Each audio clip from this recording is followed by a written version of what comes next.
Hello दोस्तों, नमस्कार। आप सभी का स्वागत है सॉल्यूशन एट क्लिक में। हम भारत का संविधान पढ़ रहे हैं। इससे पिछले वाली वीडियो तक हमने भारत के संविधान का भाग 4 क यानी फंडामेंटल ड्यूटीज़ को पूरा कर लिया था। अब आगे बढ़ते हुए हम जानेंगे भारत के संविधान का भाग 5 जो बताता है इंडियन यूनियन यानी भारतीय संघ के बारे में। और इसमें अनुच्छेद 52 से लेकर 151 तक के अनुच्छेद लिखे हुए हैं। हम इन सभी आर्टिकल्स को ना देखते हुए परीक्षा के लिहाज से महत्वपूर्ण उन आर्टिकल्स को देखेंगे जो इम्पोर्टेंट हैं। और इससे पहले की वीडियो देखने के लिए आप मेरे चैनल सॉल्यूशन एट क्लिक पर बनी हुई प्लेलिस्ट इंडियन पॉलिटी में जाकर विस्तार से इन सभी वीडियोज़ को देख सकते हैं, समझ सकते हैं। और मुझे पूरा विश्वास है कि एक बार इन वीडियो को देख लेने के बाद आपका परीक्षा के लिहाज से कोई भी प्रश्न नहीं छूटेगा। तो चलिए अब बिना समय गंवाए हम आरंभ करते हैं भारत के संविधान का भाग 5 जो बताता है यूनियन या संघ के बारे में। तो जैसा कि मैंने बताया, भाग 5 अनुच्छेद नंबर 52 से लेकर अनुच्छेद नंबर 151 तक लिखा हुआ है। तो इसके अंदर कुछ अध्याय बने हुए हैं। तो अध्याय 1 बताता है कार्यपालिका के बारे में। हम पहले भी विस्तार में जिक्र कर चुके हैं कि लोकतंत्र के 3 अंग होते हैं, कार्यपालिका, विधायिका और न्यायपालिका। तो पहले हम इस अध्याय 1 के अंतर्गत कार्यपालिका के बारे में जानेंगे। तो सबसे पहले तो कार्यपालिका का अध्यक्ष कौन होगा, वही अनुच्छेद 52 के तहत लिखा हुआ है, भारत का राष्ट्रपति, कि भारत का एक राष्ट्रपति होगा। अनुच्छेद 53 बताता है संघ की कार्यपालिका शक्ति, जो बताती है कि संघ की कार्यपालिका शक्ति राष्ट्रपति में निहित होगी और वह इसका प्रयोग इस संविधान के अनुसार स्वयं या अपने अधीनस्थ अधिकारियों के द्वारा करेगा।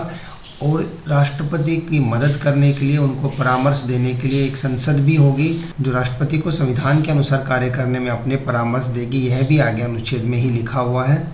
भारत के राष्ट्रपति के बारे में आर्टिकल 52 से लेकर 61 तक हर एक राष्ट्रपति की पदावधि, राष्ट्रपति के लिए शर्तें, राष्ट्रपति पर महाभियोग की प्रक्रिया, यह सब लिखे हुए हैं। और मुख्यतः प्रश्न जो बनता है भाग 5 वह राष्ट्रपति से संबंधित आर्टिकल्स के ऊपर ही बनता है। तो आप आर्टिकल नंबर 52 से 61 को अच्छे से कर लीजिएगा। अब आगे बढ़ते हुए देखिए, अब आर्टिकल नंबर 63 बोलता है भारत का एक उपराष्ट्रपति होगा। और 64 में फिर यह लिखा हुआ है कि उपराष्ट्रपति राज्यसभा का पदेन सभापति होगा। तो यहाँ से आप समझ सकते हैं the chairman of upper house is vice president. तो इस तरह से भाग 5 के अंतर्गत आर्टिकल नंबर 63 से लेकर 69 तक भारत के उपराष्ट्रपति के बारे में विस्तृत रूप से जानकारी दी गई है और आप इनको समझ सकते हैं, पढ़ सकते हैं।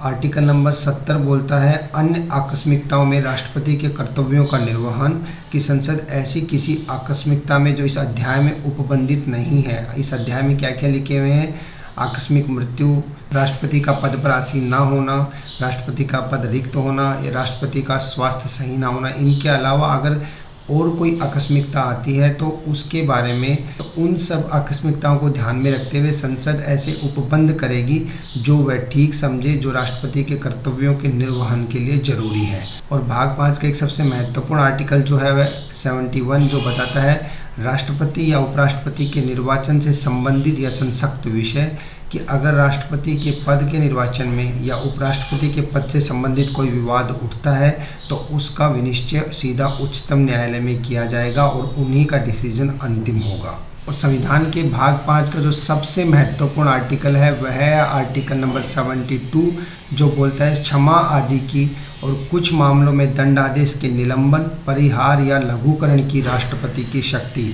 राष्ट्रपति को संविधान ने क्षमा करने की या माफ़ी देने की एक शक्ति निहित की है, जिसके तहत वह किसी भी दंड आदेश को, चाहे वह जिला न्यायालय, राज्य न्यायालय या उच्चतम न्यायालय के द्वारा दिया गया हो, उनका निलंबन कर सकता है, उनका परिहार कर सकता है, उनका लघुकरण कर सकता है। परीक्षाओं में इन पर भी प्रश्न बनते हैं। निलंबन, परिहार या लघुकरण का क्या अर्थ होता है?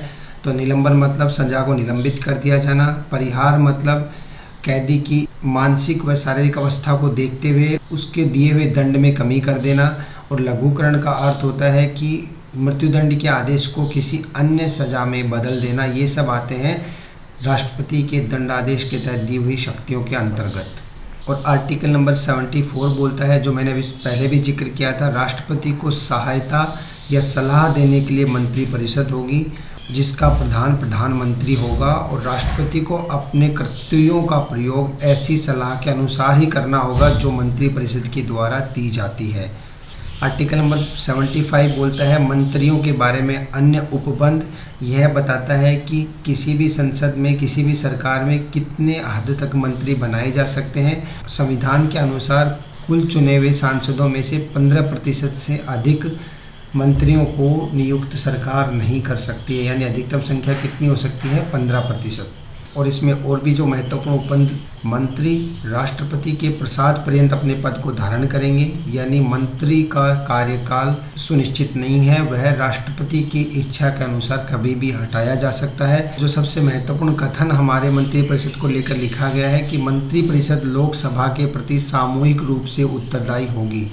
कहने का मतलब यह है कि अगर किसी कानून के विरोध में विपक्ष द्वारा अविश्वास प्रस्ताव लाया जाता है और अगर वह अविश्वास प्रस्ताव पास हो जाता है, इसका मतलब है कि सरकार अल्पमत में है।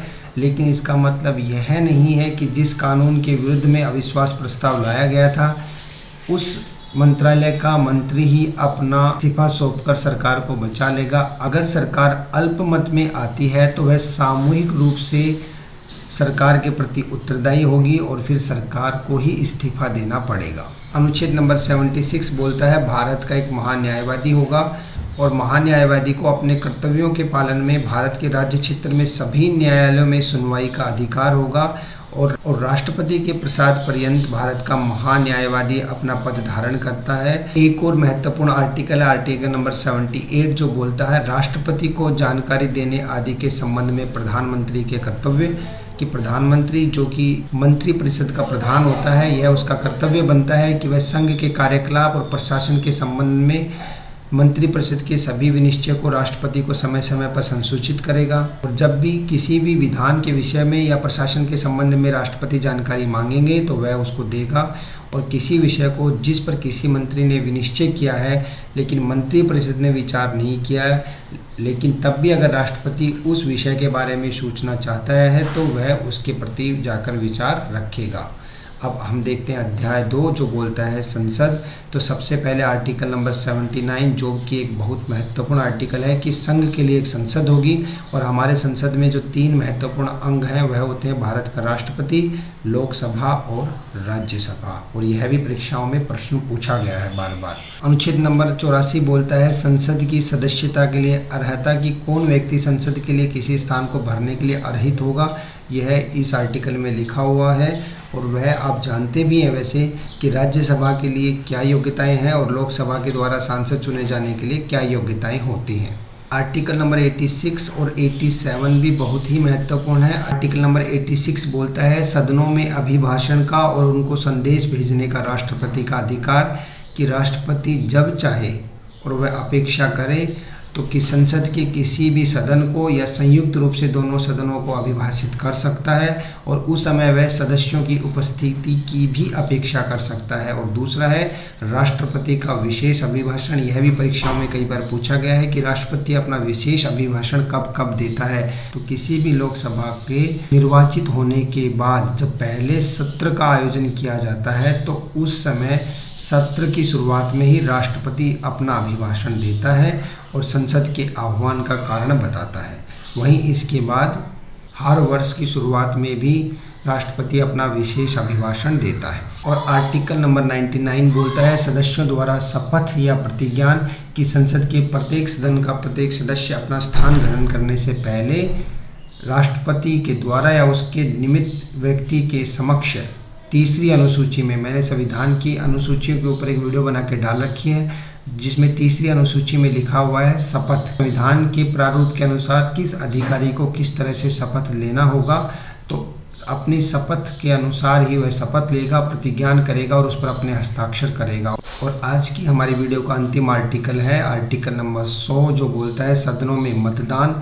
रिक्तियों के होते हुए भी सदनों की कार्य करने की शक्ति और गणपूर्ति। तो इसके अनुसार संसद के किसी सदन की सदस्यता में कोई रिक्ति होने पर भी उस सदन को कार्य करने की शक्ति होगी। गणापूर्ति का अर्थ होता है कि सदन के सदस्यों की कुल संख्या का अगर 10वां भाग भी संसद में उपस्थित है तो संसद की कार्यवाही नियमित रूप से चल सकती है। जब गणापूर्ति नहीं है तो सभापति या अध्यक्ष के रूप में कार्य करने वाले व्यक्ति का कर्तव्य होगा कि वे सदन की कार्रवाई को स्थगित कर दे और अधिवेशन को तब तक के लिए निलंबित कर दे जब तक कि गणापूर्ति सुनिश्चित नहीं हो जाती।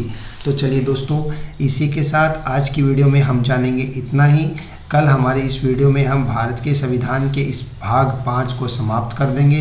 तो मैं आशा करता हूं कि जितने आर्टिकल्स के बारे में हमने चर्चाएं की हैं वह आपको अच्छे से समझ में आ गए होंगे। तो मैं लेता हूं आपसे विदा। कल हम मिलेंगे और भारत के संविधान के इस भाग 5 को पूर्ण कर देंगे। तब तक के लिए नमस्कार, थैंक यू, बाय बाय।